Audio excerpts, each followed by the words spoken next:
Structural sexism. Sorry. It's all right. And I just want to reiterate or say that my reading is going to reflect exactly what Scott was saying and bringing out of Christine and David's work, which is the stakes couldn't be higher. We have a government that at the moment is using quasi-pseudo-liberal feminism as a stake for bombing foreign countries and using the bodies of women as the subject for military campaigns, and so that's where what I'm reading tonight is coming from. It's work that's about against violence. Like, it's an experiment with the narrative by which we live all our lives as much as it is an experiment with poetic language. So here goes. I'm going to start with a poem that's so new it hasn't even appeared on a piece of paper yet.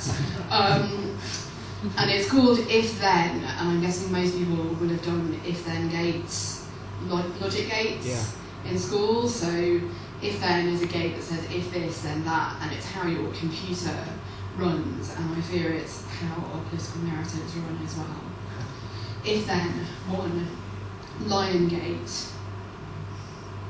There is no safe space, only clinging to the little, only crouching cat-like, waiting. There is no pounce, no secret. Who needs CCTV when you have a mother like Clytemnestra? Who needs Trident with an asshole for a father? No unknown unknowns here, Iphigenia. This bow acts just like a spring that obeys Hooke's law. When shooting, 45% of kinetic energy is lost to the bow. 40 pounds is the minimum draw weight to kill a whitetail. You can map H and Mycenae via Google. https://www.google.com/maps/d/viewer ? MID equals Z HA9K GBT HRMK.K 5EC AU 5 GN TG and HL equals EN. Hashtag see her now, hashtag film her story.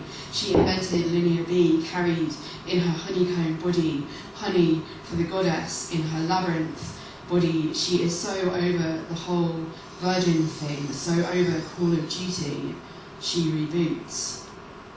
2, Postern Gate. Unclick the trigger,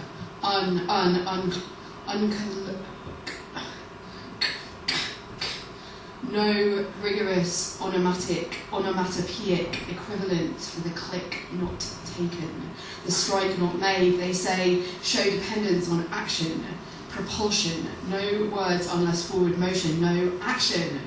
Where's the action? No this, no that, no sacrifice, no war, no trial, no city-state, no government, no, the boys cry, don't take away this toy. Then this toy, my toy, vroom, boom. There is no sound here, silence in the sea, ears full of sea or tears, salt, auricular. I float, if float. Why can't floating be a story, surviving? It's a that, it is, I am, no, this, unclick me, back through. Narrow gate with an enceinte, narrow passage. Before this, do you ever think before this is if?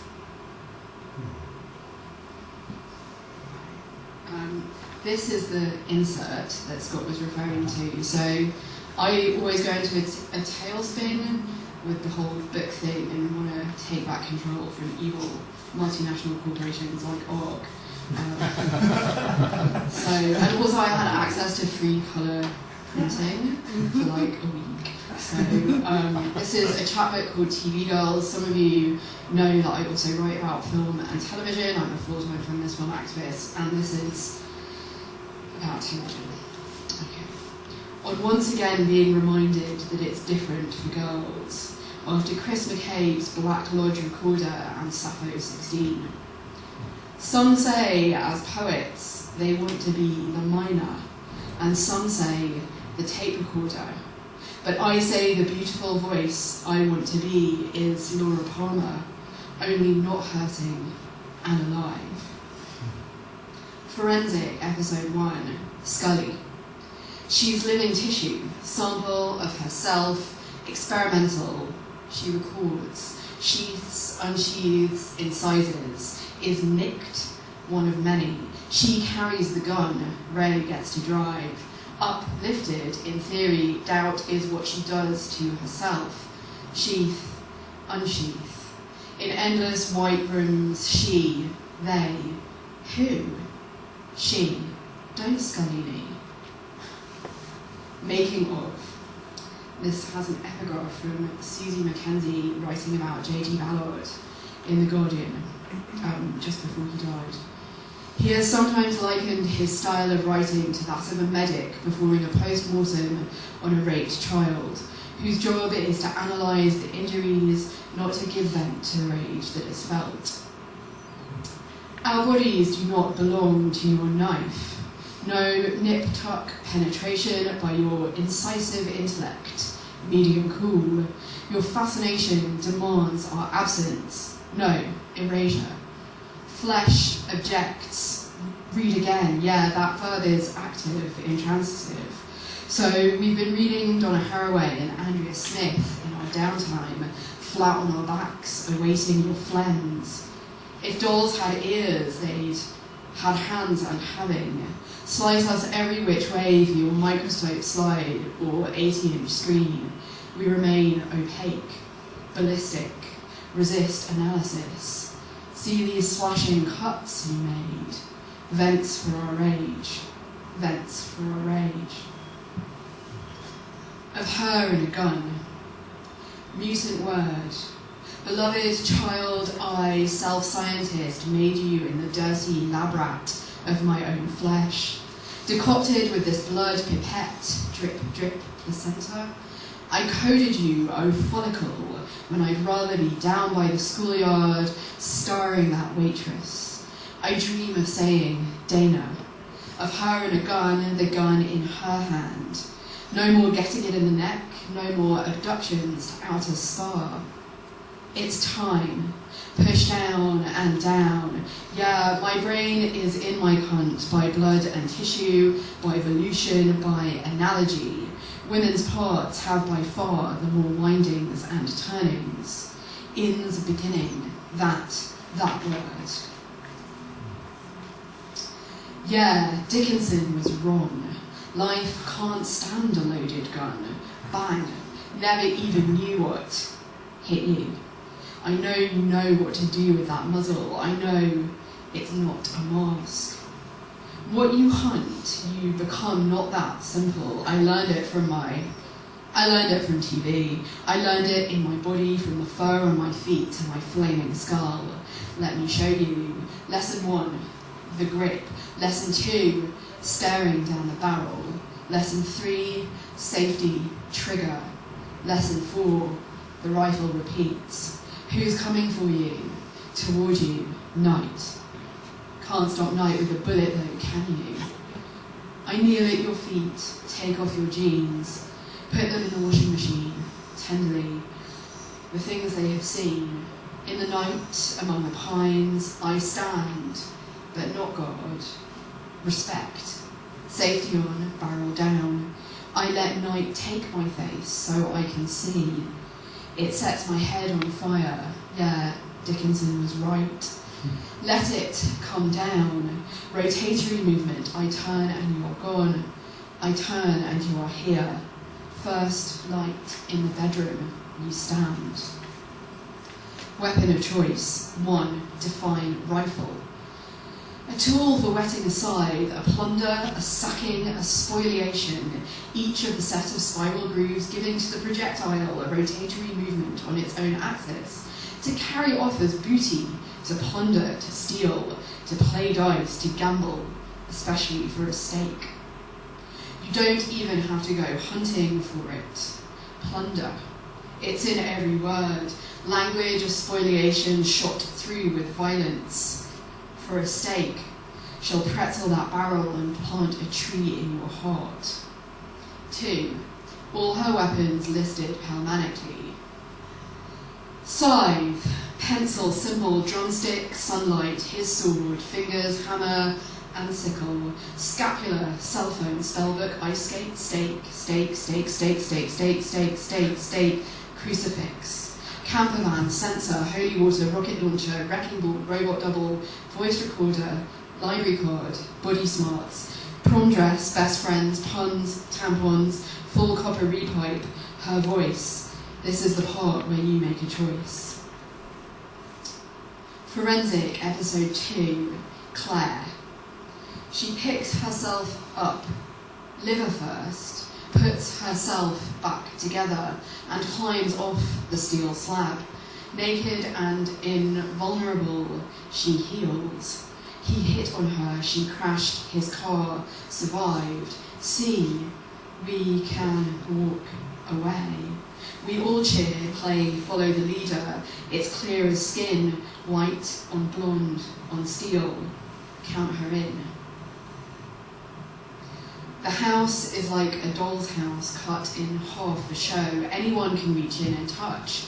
It's a cavity, like in the game Operations. Its organs, bright, plasticky, scattered after some implacable sacrifice. And it's wired.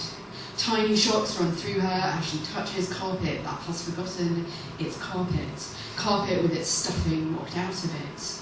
Her fingers rest in the chair leg hollows and feel at home, feel useful like a filling, feel familiar. She knows her own hollows, shocks anyone who touches them.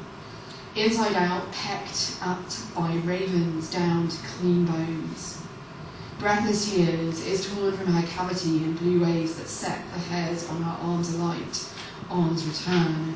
She presses her face into her forearms until eyes return, her eyeballs ache. She is a pressure system, tectonic plates, something huge and roaring. Lungs return. Roaring into silence, roaring silently, don't scare the neighbours. Roaring her hot face, blood returns. She drags her toes, feet returns, presses her elbows into her ribs until the glass shatters and she's inside. She's up to her elbows, organs return in hot guts and stuffing. She's this red blood cell and that neuron. Really, she's that tiny in the doll's house of her blood. Really, she'd stay here forever. You push me up to this for all the crazy bitches. Cool and feral little demon heart beat in the lake of my belly, in the belly of such horses, mare's milk will. They call me deadbeat, boo. Call me no one's girl, but I am yours, all yours, skin and bone. Teeth bite into me, suck me from me. Bullet and gun, I am one, mother, father, no other. A child is being beat, boom, cave of the cave. Ventral, cave of my cave. Enter, bear-shaped little caver. I lick you, wash you of him in our lake. Forensic, episode 3. Tui gets on her high horse and goes, offers no one, 'cause to know, it's different for girls. Transitive, and she's always the object. She objects to the loaded question laid out in the stirrups. A gun's retort. Her life still stands, does not stand still. What is this birth but a state of emergency? State as colonial imposition. For the record, in writing your name, I'm in. Loving this?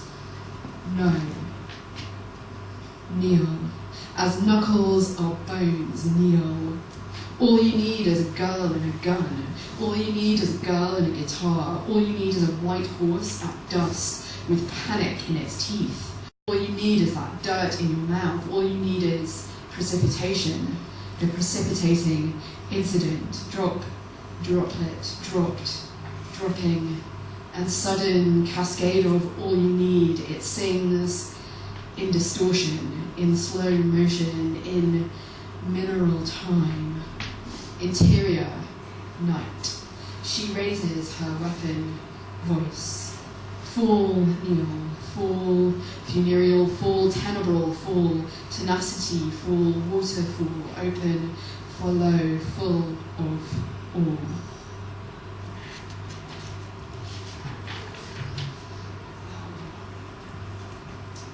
Emily very kindly included a piece from TV Girls in Out of Everywhere too at the last minute. So ethereally, Emily, I'm very grateful to you for that. And I'll finish with. Okay. I wrote a poem for David Cameron. It's a love poem. Right.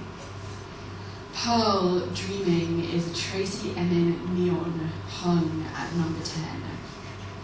There really is one. And it starts with an epigraph from Audre Lorde's The Uses of the Erotic.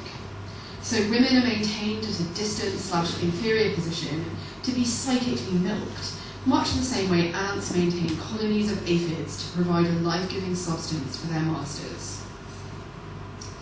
My cunt, I say, is pinkly wet with fear. I am electric kitty passed through neon, sealed in a kinked glass. Hanged, I am, in halls of power. This house of cards for le cadavre exquise. At night, that is, each night, he comes up to my door. The keyhole, its aperture, makes his penis hard. Unyielding makes him harder. It makes him rage. He is in the room then, every night, naked, a presence, malevolent. 8 legs, a compensation for some lack. His many hands about my neck, between my legs, in the wet, dissolve. This is no dream. By day, he is all princes and all states. I, his settled colony, enclosure, domain, king's ransom, where once were eyes, areolae, nub, coin of his realm, N.B. J. Polidori, Journals, 1816. L.B. repeated some verses of Coleridge's Christabel of the Witch's Breast, when silence ensued and Shelley, looking at Mrs. S., suddenly thought of a woman he had heard of who had eyes instead of nipples, which, taking hold of his mind, horrified him. My flesh. All duty paid, but what more tea leaves on the water can a body do? This is my dream. Every night, he, by ways and means, erases, as textbook, heartthrob, figure in the carpet. It's all textural, upstitching me, blinding labour, unfair trade.